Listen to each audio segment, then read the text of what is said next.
Saudara pendengar yang Tuhan Yesus kasihi, senang sekali karena saya, Yosias Dandra, dapat kembali berjumpa dengan Anda dalam program Kebenaran Abadi.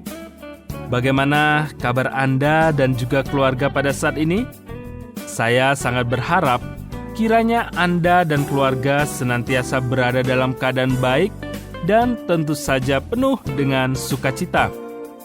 Saudara, melalui acara ini saya akan membahas kebenaran Alkitab dan tentu saja sekaligus saya akan mengajak Anda untuk melihat setiap kebenaran yang ada tersebut.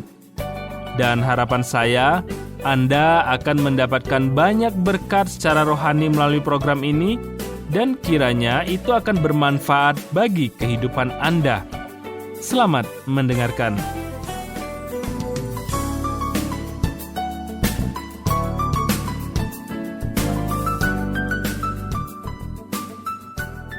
Saudaraku, dalam pertemuan yang lalu, kita sudah melihat mengenai Tuhan Yesus yang disalibkan di antara dua penjahat.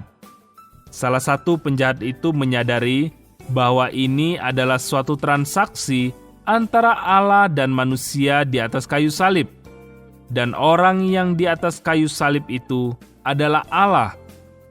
Kemudian, ia berbalik kepada Yesus dengan iman. Saudaraku, apa yang dikatakannya? Kita akan segera melihatnya, namun sebelumnya, mari terlebih dahulu kita berdoa. Bapa kami dalam surga, puji dan syukur kami naikkan kepadamu Tuhan. Terima kasih untuk kesempatan yang Tuhan kembali berikan pada kami, untuk kami belajar akan kebenaran firman-Mu. Berikanlah hikmat dan kemampuan bagi kami ya Tuhan, untuk kami dapat mengerti dan memahami bagian ini. Terima kasih Bapa, di dalam nama Tuhan Yesus kami sudah berdoa dan mengucap syukur. Amin.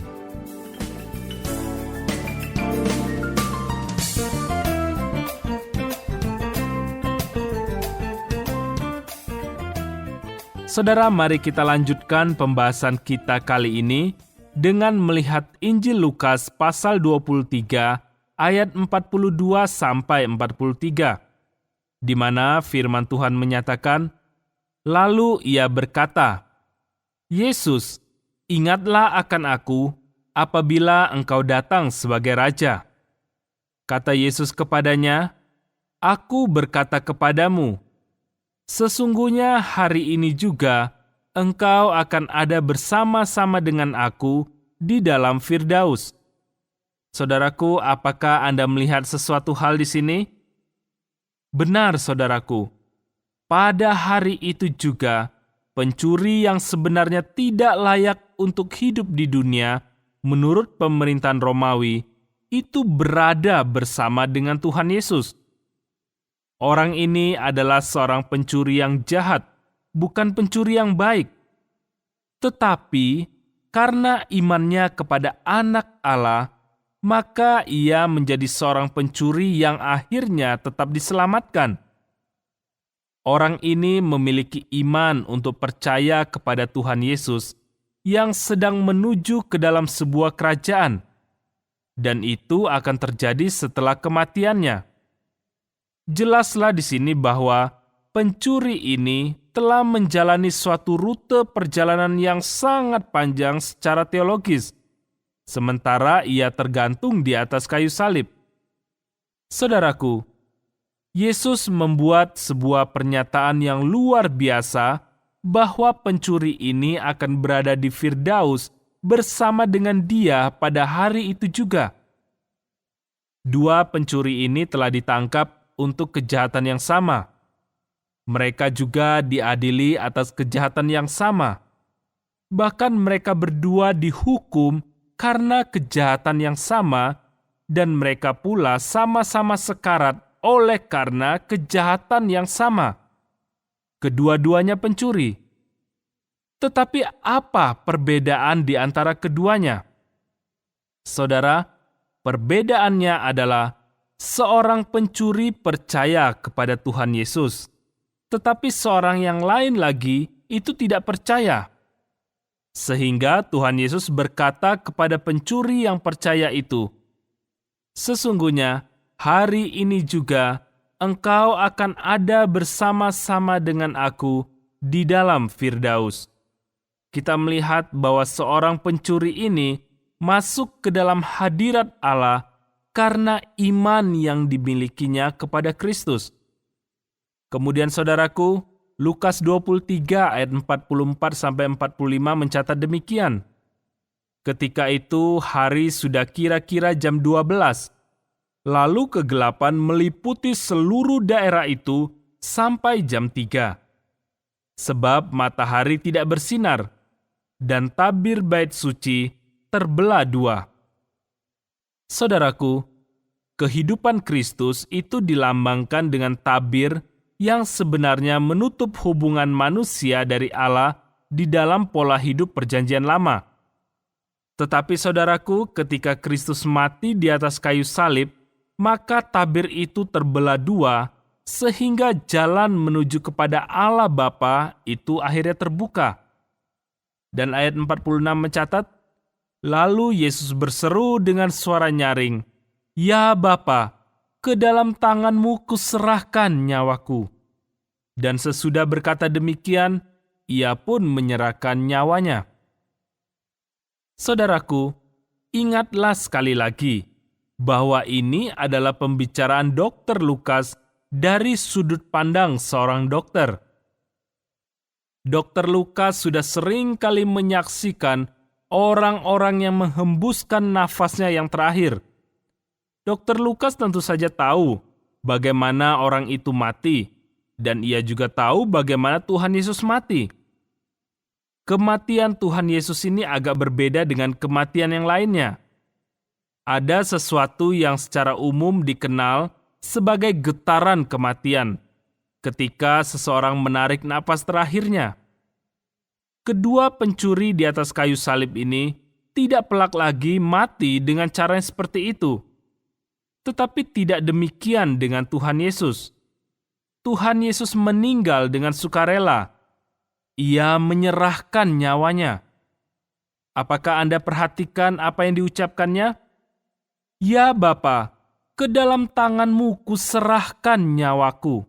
Dan itu diucapkan Tuhan Yesus dengan suara yang sangat lantang. Yohanes menambahkan bahwa ucapan terakhirnya itu merupakan suatu seruan kemenangan. Sudah selesai.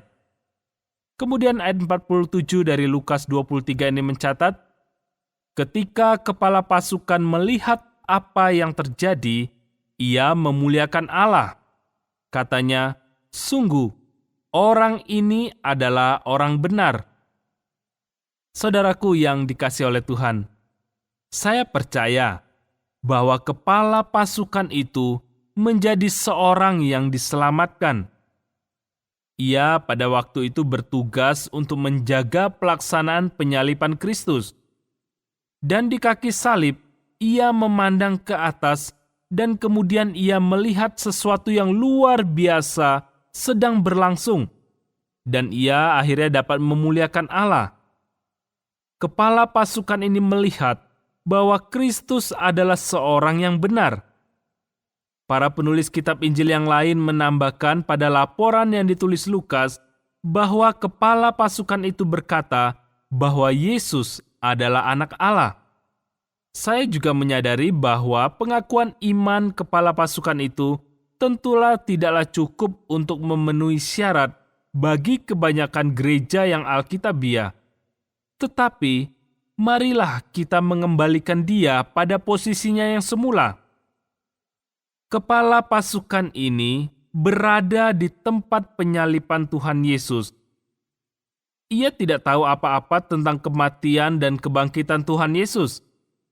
Ia tidak pernah membaca buku apapun tentang teologi. Ia berada dalam kegelapan. Namun, kepala pasukan itu tidak dapat mengatakan apa-apa tentang imannya lebih banyak daripada itu. Selanjutnya ayat 48 mencatat, dan sesudah seluruh orang banyak yang datang berkerumun di situ untuk tontonan itu melihat apa yang terjadi, pulanglah mereka sambil memukul-mukul diri. Saudaraku, kita melihat di sini ada semacam suasana yang begitu mencekam dan menakutkan tentang kematian Yesus Kristus. Tidak seorang penulis Injil pun yang menjabarkan kematian Kristus secara rinci. Seolah-olah Allah menarik tabir ke bawah karena penyalipan itu terlalu mengerikan untuk dipandang.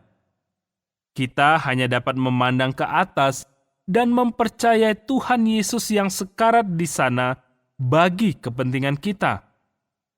Dan selanjutnya saudaraku, Lukas 23 ayat 49 mencatat demikian.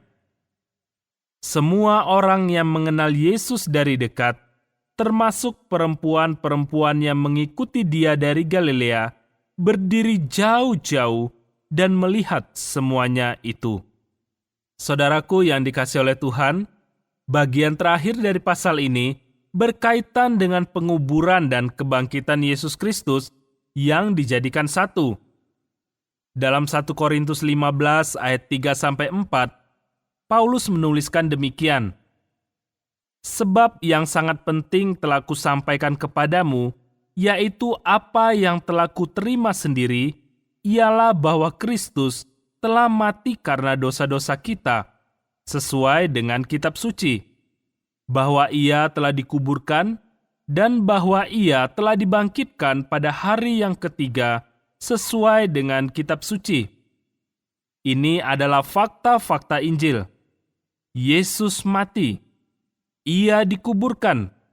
Ia bangkit kembali dari kematian. Saudaraku, apakah maknanya hal itu bagi Anda dan saya? Apakah Anda sungguh mempercayai bahwa Tuhan Yesus telah mati bagi Anda?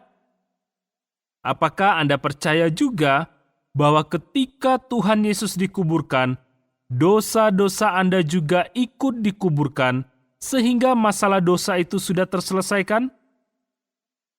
Apakah Anda percaya bahwa Tuhan Yesus sudah bangkit kembali dan Anda bangkit bersama Dia? Bila Anda percaya, itu berarti akan menempatkan Anda dan saya di dalam Kristus. Allah melihat kita di dalam Kristus. Kebenarannya akan menjadi kebenaran kita. Kedudukan Tuhan Yesus akan menjadi kedudukan kita, yang mana Anda dan saya dapat membanggakannya pada saat ini. Kemudian saudaraku, ayat 50 mencatat, adalah seorang yang bernama Yusuf. Ia anggota majelis besar dan seorang yang baik lagi benar. Saudaraku, orang yang bernama Yusuf ini jelas seorang yang terkemuka.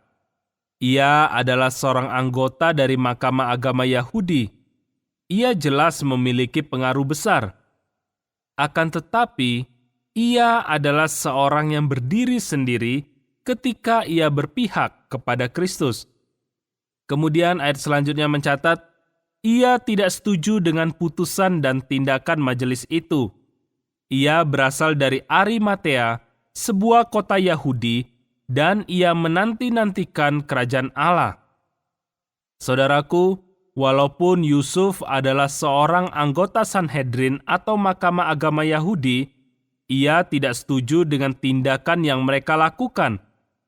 Ini menunjukkan bahwa Sanhedrin tidak bertindak dengan suara penuh ketika mereka memerintahkan untuk menyalibkan Tuhan Yesus Kristus. Yusuf adalah seorang yang saleh dan juga religius.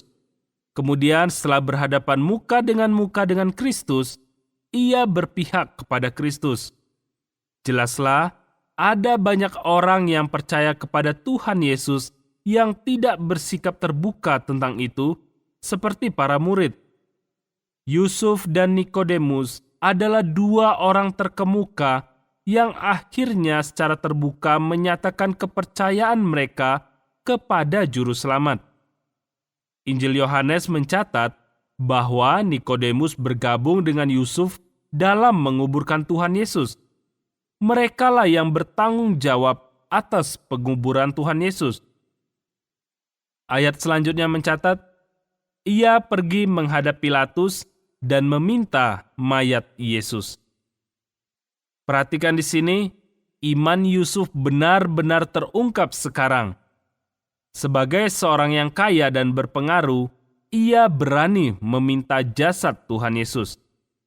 Kemudian ayat 53 dari Lukas 23 ini mencatat, dan sesudah ia menurunkan mayat itu, ia mengapaninya dengan kain lenan, lalu membaringkannya di dalam kubur yang digali di dalam bukit batu, di mana belum pernah dibaringkan mayat.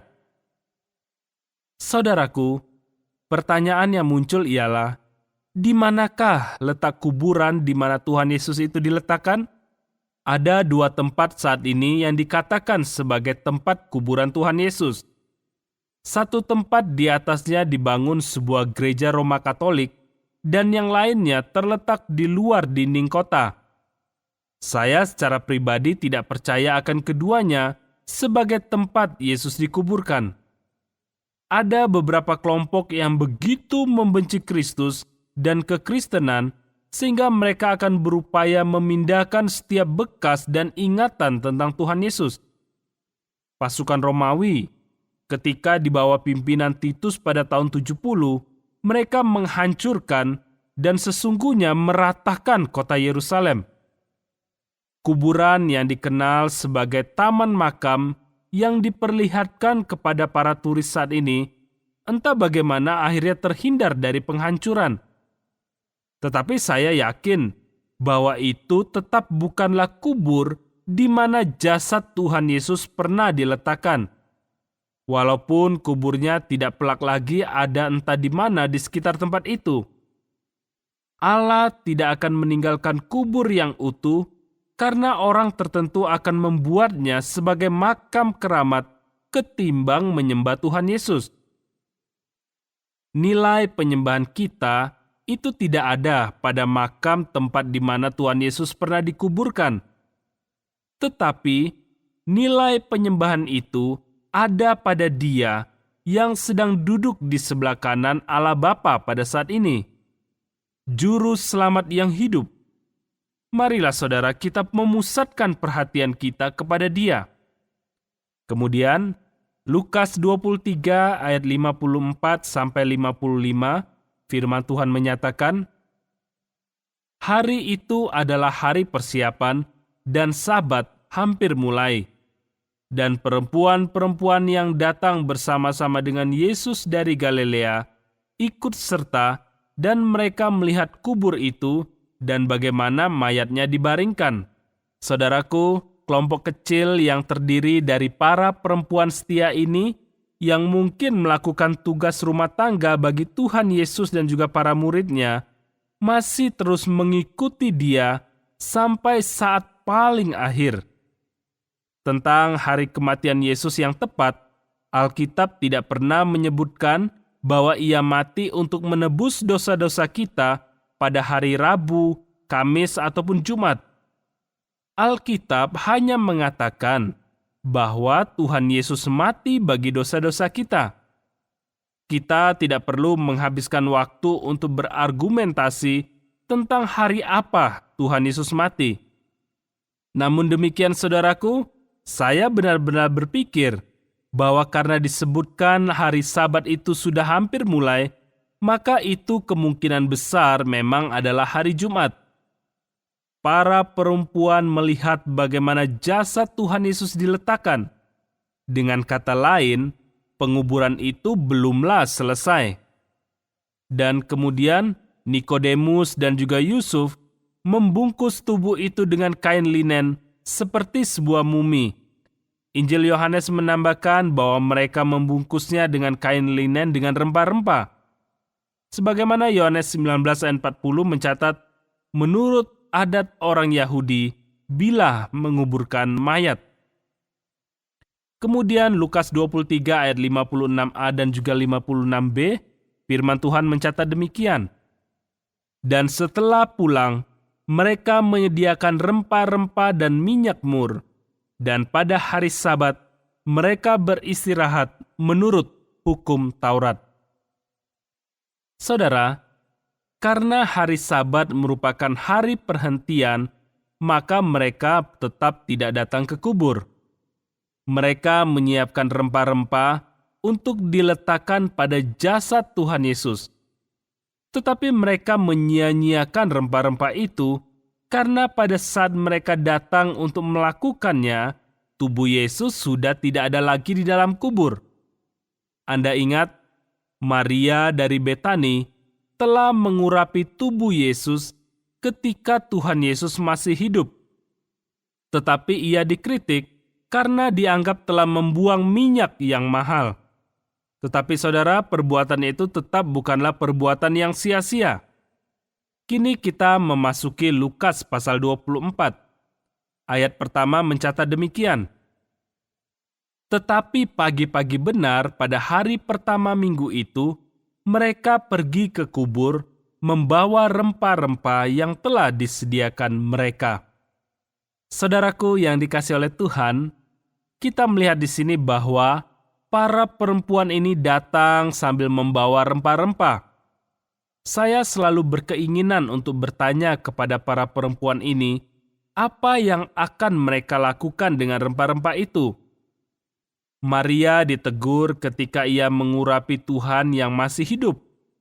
Sebagaimana Yohanes 12 ayat 5 mencatat, mengapa minyak narwastu ini tidak dijual 300 dinar dan uangnya diberikan kepada orang-orang miskin? Namun kita melihat di sini saudaraku bahwa minyak urapan Tuhan Yesus itu tidak akan pernah terbuang dengan sia-sia. Rempah-rempah yang disediakan para perempuan ini tidak digunakan dan saya pikir mereka tetap tidak akan menggunakannya.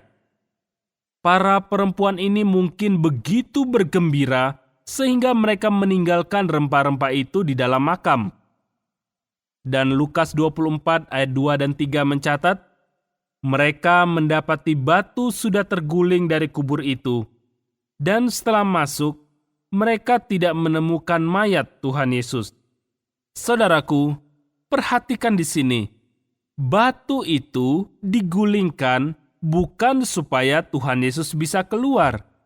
Tetapi justru batu itu digulingkan supaya merekalah yang bisa masuk.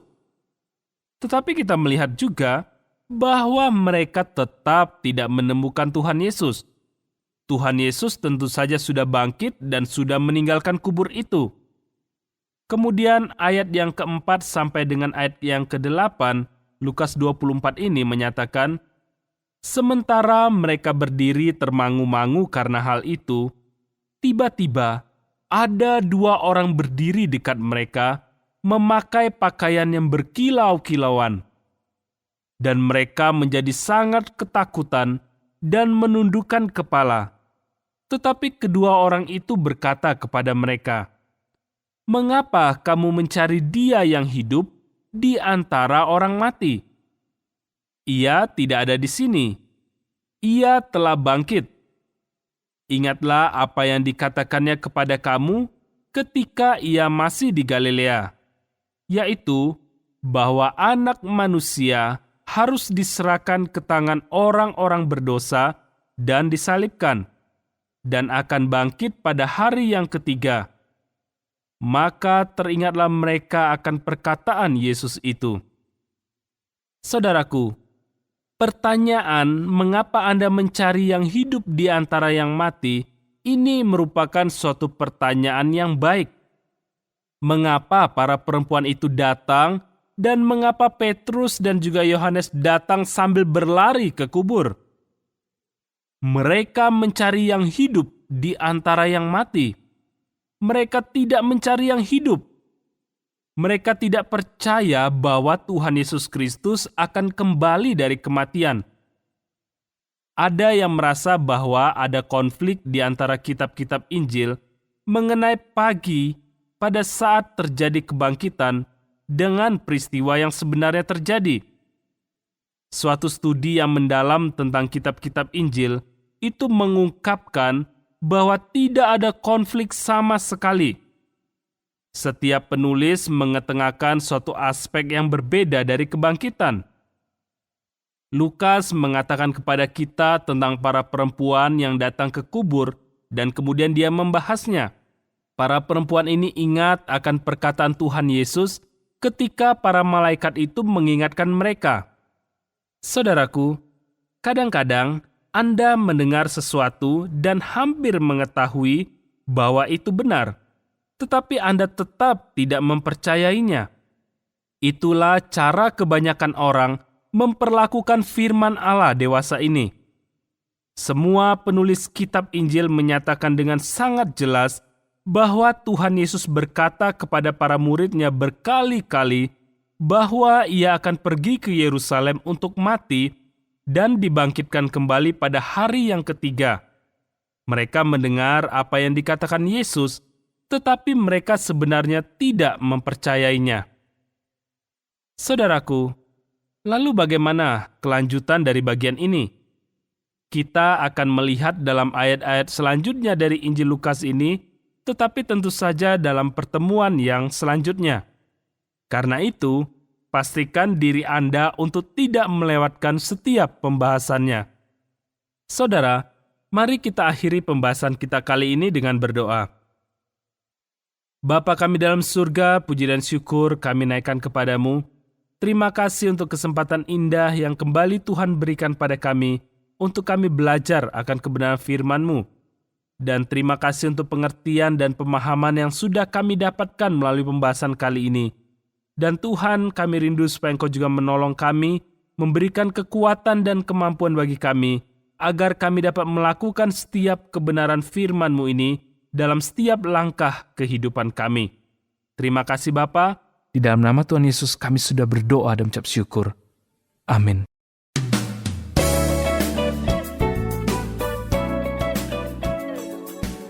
Saudara, bila ada pertanyaan atau Anda mendapat berkat rohani setelah mendengarkan program ini, silakan kirim respon Anda melalui SMS atau WhatsApp di nomor 081 222 000 460. Saya ulangi, 081 222 000 460. Kami tentu sangat terbuka dan juga sangat senang jika Anda mau meresponi program ini. Dan akhirnya saya, Yosias Dandra, mohon diri dari ruang dengar Anda. Tuhan Yesus mengasihi dan memberkati Anda.